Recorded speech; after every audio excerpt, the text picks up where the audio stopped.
Hi hello എല്ലാ 10ാം ക്ലാസ്സിലെ കുട്ടികൾക്കും സിമ്പിൾ സ്റ്റഡി എന്ന ഈ ഒരു ചാനലിലേക്ക് സ്വാഗതം. ഇന്ന് നമ്മൾ എടുക്കാൻ പോകുന്നത് ഫിസിക്സിലെ കഴിഞ്ഞ ദിവസം എടുത്തതിൻ്റെ ബാലൻസ് ആണ്. കഴിഞ്ഞ ദിവസം നമ്മൾ പഠിച്ചു നിർത്തിയത് ഓസിലേഷനെ പറ്റിയാണ്. ഇനി നമുക്ക് അതിൻ്റെ ബാലൻസ് നോക്കാം. അതിന് നമുക്ക് വന്നിരിക്കുന്നത് അതിൻ്റെ തന്നെ ബാലൻസ് ആയിട്ടുള്ള ഒരു ക്വസ്റ്റ്യൻ ഉണ്ട്. In the figure what is the maximum displacement to one side from the equilibrium position. ഇങ്ങനെ പറഞ്ഞൊരു ക്വസ്റ്റ്യൻ ആണ് നമുക്കവിടെ കാണാൻ പറ്റുന്നത്. അതിൽ നമുക്ക് 3 ഓപ്ഷനും ഉണ്ട്. 2A, A/2A, ഇങ്ങനെ 3 എണ്ണമാണ് നമുക്കതിൽ വന്നിരിക്കുന്നത്. എന്താണ് അതിൽ നമുക്ക് മലയാളത്തിൽ മനസ്സിലാവുന്നത്? ഈ ഒരു ഫിഗറിൽ എത്ര മാക്സിമം എന്താണ് അതിൻ്റെ മാക്സിമം ഡിസ്പ്ലേസ്മെൻറ്റ്, അതുപോലെ തന്നെ ഒരു സൈഡിൽ നിന്ന് അതിൻ്റെ ഇക്വിലിബ്രിയം പൊസിഷനിലോട്ടെന്നാണ്. ആ ക്വസ്റ്റ്യൻ കേൾക്കുമ്പോൾ തന്നെ നമുക്കൊരു ക്ലാരിറ്റി ആയിട്ട് കിട്ടും. നമ്മൾ ഒരു സൈഡ് എന്ന് പറയുമ്പോൾ A to B, അപ്പോൾ A/2 വരത്തില്ല, അതുപോലെ തന്നെ അവിടെ 2Aയും വരത്തില്ല. അവിടെ വരുന്ന ആൻസർ A ആണ്. അപ്പോൾ ഈ ഒരു ക്വസ്റ്റ്യൻ്റെ താഴെ നമുക്ക് ആ ഒരു യെല്ലോ ബോക്സിൻ്റെ അകത്ത് കുറച്ച് കാര്യങ്ങൾ എഴുതിയിട്ടുണ്ട്. അതിൽ പറഞ്ഞിരിക്കുന്നത് എന്താണ് ആംപ്ലിറ്റ്യൂഡ്, വാട്ട് ഈസ് ആംപ്ലിറ്റ്യൂഡ് എന്നുള്ള കാര്യമാണ് അതിൽ പറഞ്ഞിരിക്കുന്നത്. നമുക്കൊന്ന് വായിച്ചു നോക്കാം. The magnitude of a maximum displacement to one side from its equilibrium position is amplitude. The simple of amplitude is A. The SI unit of amplitude is metre എന്നാണ് അതിൽ പറഞ്ഞേക്കുന്നത്. അതിൻ്റെ അർത്ഥം എന്ന് വെച്ചാൽ ഒരു മാഗ്നിറ്റ്യൂഡിൻ്റെ മാക്സിമം ഡിസ്പ്ലേസ്മെൻറ്റ് ഒരു സൈഡിൽ നിന്ന് അതിൻ്റെ ഇക്വിലിബ്രിയം പൊസിഷൻ എന്ന് പറയുമ്പോൾ ഇനിഷ്യൽ പൊസിഷൻ വരെ ഉള്ള ആ ഒരു ഇതിനെയാണ് പറയുന്നത് ആംപ്ലിറ്റ്യൂഡ് എന്ന്. അത് നമ്മൾ റെപ്രസെൻറ്റേറ്റ് ചെയ്യുന്ന സിമ്പിൾ എന്ന് പറയുന്നത് A എന്നാണ്, സ്മോൾ ലെറ്റർ A ആണ് കേട്ടോ. അതുപോലെ തന്നെ അതിൻ്റെ SI യൂണിറ്റ് എന്ന് പറയുന്നത് മീറ്റർ, സ്മോൾ ലെറ്റർ M. ഇതാണ് ആംപ്ലിറ്റ്യൂഡിനെ പറ്റി പറയാനുള്ളത്. അതിനുശേഷം അതിൻ്റെ തൊട്ട് താഴെയായിട്ട് ഒരു ക്വസ്റ്റ്യൻ ഉണ്ട്. ആ ക്വസ്റ്റ്യൻ എന്ന് പറയുന്നത് when does the swing complete one oscillation, എപ്പോഴാണ് ആ സ്വിങ് വൺ ഓസിലേഷൻ കംപ്ലീറ്റ് ചെയ്യുന്നത്. അതിൻ്റെ ആൻസർ തൊട്ട് താഴെ ഉണ്ട്. When the pendulum start from O reaches A and return to O. When the pendulum start from O, reach A, then to B and back to O.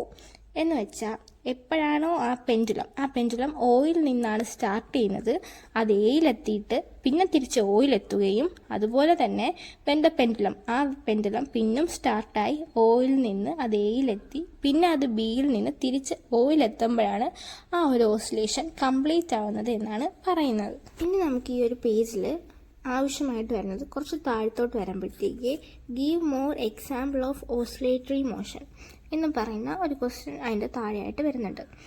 അപ്പോൾ അതിന് നമുക്ക് oscillatory മോഷന് നമുക്ക് എന്തൊക്കെ എക്സാമ്പിൾ നമുക്ക് കൊടുക്കാൻ പറ്റുമെന്നാണ് അതിൽ പറയുന്നത്. ഇപ്പോൾ നമുക്ക് അങ്ങനെ നോക്കുവാണെങ്കിൽ ന്യൂട്ടൺസ് ക്രാഡിൽ ഒരു എക്സാമ്പിളാണ്. പിന്നെ motion of A simple pendulum, അതുപോലെ തന്നെ വൈപ്പർ ഇൻ എ കാർ, ഇതൊക്കെ അതിന് പറ്റിയൊരു എക്സാമ്പിളാണ്. നിങ്ങൾക്ക് അതൊക്കെ ഒന്ന് എഴുതി വെക്കാം. പിന്നെ അതുപോലെ തന്നെ അതിൻ്റെ കുറച്ച് താഴത്തോട്ട് വരുമ്പോഴാണ് പ്രോബ്ലംസ് വരുന്നത്. അത് നമുക്ക് ചെയ്ത് തന്നെ നോക്കി പോവാം. അപ്പോൾ ഈ മുകളിൽ കൊടുത്തിരിക്കുന്നതാണ് first question. If a pendulum takes 1 minute to complete 13 oscillation, how long does to complete. അപ്പോൾ ഒരു പെൻഡുലം കംപ്ലീറ്റ് ചെയ്യാനായിട്ട് 1 മിനിറ്റിൽ അത് 30 ഓസിലേഷൻ കംപ്ലീറ്റ് ആക്കും. അപ്പോൾ ഈ സെക്കൻഡുകളിൽ അത് എത്ര ഓസിലേഷൻ കംപ്ലീറ്റ് ആക്കും എന്നാണ് ക്വസ്റ്റ്യൻ വരുന്നത്.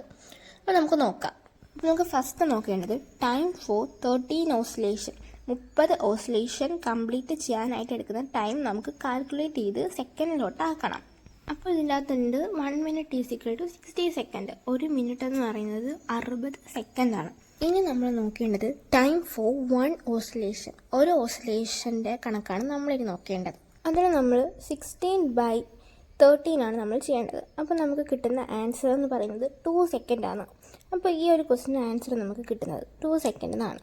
അപ്പോൾ നമുക്ക് അടുത്ത പേജിലോട്ട് പോവാം.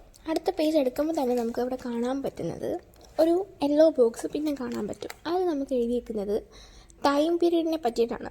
The time taken four 1 oscillation is called period. It simple is T. SI unit of period is second.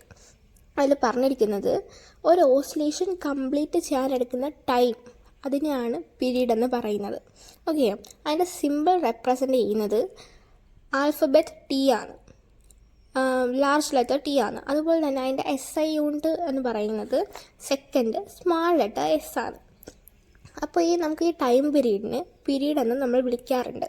അതാണ് പീരീഡ് എന്നും കൂടി അവിടെ കൊടുത്തിരിക്കുന്നത്. കൺഫ്യൂഷൻ ഉണ്ടായിരിക്കാനാണ് പറഞ്ഞത്. അപ്പോൾ ഈ ബോക്സിൻ്റെ താഴെ തന്നെ നമുക്ക് വേറൊരു ക്വസ്റ്റ്യൻ കൊടുത്തിട്ടുണ്ടല്ലേ, ഒരു പിങ്ക് കളർ ഡോട്ട് ഇട്ടിട്ട് Find the number of oscillation the same pendulum completed 1 second. ഇനി നമുക്ക് തന്നിരിക്കുന്ന ക്വസ്റ്റ്യൻ എന്ന് വെച്ചാൽ ഈ സെയിം ഓസിലേഷൻ തന്നെ നമ്മൾ നേരത്തെ ചെയ്ത ആ സെയിം ഓസിലേഷൻ്റെ പെൻഡുലം തന്നെയാണ് കംപ്ലീറ്റ് ചെയ്തിരിക്കുന്നത് 1 സെക്കൻഡിൽ. എത്ര നമ്പർ ഓഫ് ഓസിലേഷൻ എന്നാണ് ക്വസ്റ്റ്യൻ വന്നിരിക്കുന്നത്. അപ്പോൾ number of oscillation in 1 minute എത്ര ആയാലും കൊടുത്തിരിക്കുന്നത് 60 സെക്കൻഡ്. ഓക്കെ, 60 സെക്കൻഡ് എന്ന് പറയുമ്പോൾ 30. 60ൻ്റെ പകുതിയാണ് നമ്മളവിടെ എത്തിയിരിക്കുന്നത് 30. അപ്പോൾ number of oscillation in 1 second, ഒരു സെക്കൻഡിൽ നമ്മൾ ചെയ്യുന്നത് 13/16 ആണ് ചെയ്യുന്നത്. അപ്പോൾ നമുക്ക് എത്ര കിട്ടും? 1/2 = 0.5. ഇനി നമുക്ക് ഇതിൻ്റെ താഴെ തന്നെ ഒരു യെല്ലോ ബോക്സ് ഉണ്ട്. അതിന് മുമ്പായിട്ട് നമുക്ക് ടൈം പീരീഡിനൊരു ഇക്വേഷൻ ഉണ്ട് കേട്ടോ.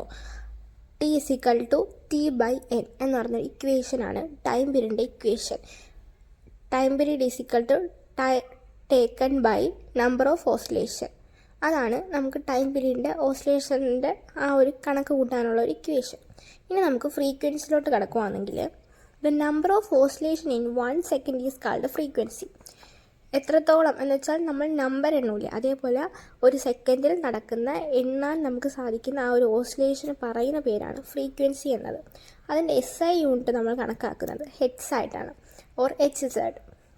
Frequency is denoted by the letter F. എന്ന് പറയുന്ന ലെറ്ററിലാണ് നമ്മളിത് ഡിനോട്ട് ചെയ്യുന്നത്. ആ ഒരു ഇത് ഈ ഫ്രീക്വൻസിക്ക് ഒരു ഇക്വേഷൻ ഉണ്ട്. F = N/T എന്ന് പറയുമ്പോൾ number of oscillation by time taken. നമുക്ക് ടൈം പീരീഡിനാണെങ്കിൽ ഇത് നേരെ തിരിച്ചാണ് വരുന്നത്. ഈ ഒരു പേജിൽ നമുക്ക് കുറച്ച് ഇമ്പോർട്ടൻ്റ് ആയിട്ടുള്ള കാര്യം എന്ന് പറയുന്നത് ഈ കുറച്ച് കാര്യങ്ങളാണ്. ഇനി നമുക്കിത് കഴിഞ്ഞിട്ട് നമുക്ക് അടുത്ത പേജിലോട്ടാണ് നമുക്ക് പോകേണ്ടത്. ഇത്ര കാര്യങ്ങൾ മാത്രമേ ഈ പേജിൽ നിന്ന് നമുക്ക് ഒരുപാട് ആവശ്യം നമുക്ക് ഉള്ളത് ഇത്രയോ ഇതിൻ്റെ അകത്തുനിന്നുള്ളൂ. നമുക്ക് നെക്സ്റ്റ് പേജിലോട്ടാണ് പോകേണ്ടത്. അത് ഞാൻ നെക്സ്റ്റ് വീഡിയോ ആയിട്ട് അപ്ലോഡ് ചെയ്യുന്നതായിരിക്കും. അപ്പോൾ ഇന്നത്തേക്ക് ഇത്രയേ ഉള്ളൂ. എല്ലാവർക്കും താങ്ക് യു. എന്തെങ്കിലും ഡൗട്ട് ഉണ്ടെങ്കിൽ നിങ്ങൾക്കത് കമൻറ്റ് ബോക്സിൽ അറിയിക്കാവുന്നതാണ്. അതെല്ലാം ഞാൻ അടുത്ത വീഡിയോയിൽ കംപ്ലീറ്റ് ആക്കി തരുന്നതാണ്. നിങ്ങൾക്ക് ഞാൻ പഠിപ്പിക്കുന്ന മനസ്സിലാവുന്നുണ്ടെങ്കിലും ഇല്ലെങ്കിലും കമൻറ്റ് ബോക്സിൽ പറയാവുന്നതാണ്. അപ്പോൾ മാത്രമേ എനിക്ക് എൻ്റെ തെറ്റുകൾ മനസ്സിലാക്കാൻ കഴിയുകയുള്ളൂ. അതുകൊണ്ടാണ് എല്ലാവരും എൻ്റെ ചാനൽ സബ്സ്ക്രൈബ് ചെയ്ത് കാണുക. അതുപോലെ തന്നെ ബെൽ ബട്ടൺ അമർത്താൻ മറക്കരുത്. എല്ലാവരും ലൈക്കും ചെയ്യുക. നിങ്ങളുടെ ഫ്രണ്ട്സിന് ഷെയർ ചെയ്യുകയും ചെയ്യണം, മറക്കരുത്. അപ്പോൾ എല്ലാവർക്കും അടുത്ത വീഡിയോയിൽ കാണാം. ഇന്നത്തേക്ക് ഇത്രയേ ഉള്ളൂ. Thank you. ബൈ.